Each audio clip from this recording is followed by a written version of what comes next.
Praise the Lord.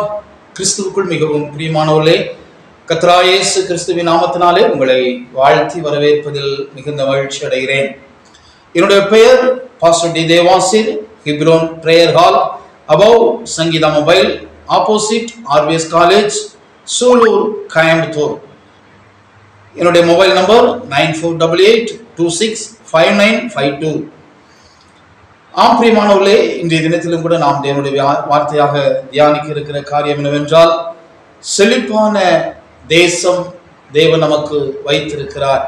உபாகமம் 8ஆம் அதிகாரம் 7ஆம் வசனம் இப்படியாக சொல்கிறது: உன் தேவனாகிய கர்த்தர் உன்னை நல்ல தேசத்திலே பிரவேசிக்க பண்ணுகிறார். அது பள்ளத்தாக்குகளிலும் மலைகளிலும் இருந்து புறப்படுகிற ஆறுகளும் ஊற்றுகளும் ஏரிகளும் உள்ள தேசம் என்று எழுதப்பட்டிருக்கிறது. தேவனுடைய தெரிந்தெடுப்பு மனிதனை குறித்து எந்நாளும் நதிகள் பாயும் செழிப்பான தேசத்தையே மனிதனுக்கென்று தேவன் நியமித்து வைத்திருந்தார். வனாந்தர வாழ்வு இஸ்ரவேலர்களின் தேர்வாயிருக்கிறது. ஆனால் கானான் என்பது தேவனுடைய முடிவாய் வைத்திருந்தார். இன்றைக்கு கிறிஸ்தவ உலகம் வனாந்தர வாழ்வை குறித்து பேசுகிற அளவுக்கு கானான் தேசத்தை குறித்து பேசவில்லை. ஆம் பிரியமானவர்களே, நம்முடைய தேவனுடைய கனவு நம்மை குறித்து நாம் ஆறுகளும் ஊற்றுகளும் ஏரிகளும் உள்ள தேசத்தில் தேவன் வாழ வேண்டும் என்று விரும்புகிறார். அதனால தான் வேதம் சொல்லுகிறது, அவர் ஐஸ்வர்யமுள்ளவராய் இருந்தாலும் நீங்கள் அவருடைய தரித்திரத்தினாலே ஐஸ்வர்யவான்கள் ஆகும்படிக்கு அவர் உங்கள் நிமித்தம் தரித்திரரானாரே என்று எழுதப்பட்டிருக்கிறது. எதற்காக தேவன் பாலும் தேனும் ஓடுகிற கானான் வாழ்விற்கு உங்களை அழைத்து செல்ல வேண்டும்?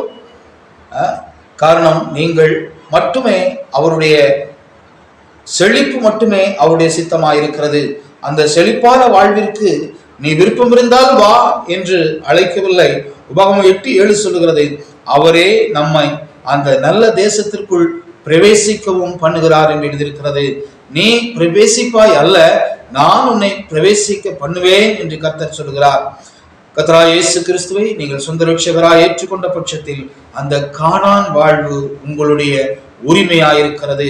அவரே உங்களை பிரவேசிக்க பண்ணுகிற தேவனாயிருக்கிறார். அந்த கானான் தேசம் கர்த்தராகிய இயேசு கிறிஸ்துவை பற்றிய ரகசியமாயிருக்கிறது. ஆம் பிரியமானவர்களே, நாம் பாலும் தேனும் ஓடுகிற நலமும் விசாலமான கானான் தேசத்தில் வாழ வேண்டும் என்று சொல்லி தேவன் உங்களை குறித்து சித்தமாயிருக்கிறார். நீங்கள் விரும்பினால் அந்த கானான் தேசத்தில் வாழ தேவன் உங்களுக்கு உதவி செய்வார். அல்லேலூயா. God bless you. கர்த்தர் உங்களை ஆசீர்வதிப்பாராக. Praise the Lord.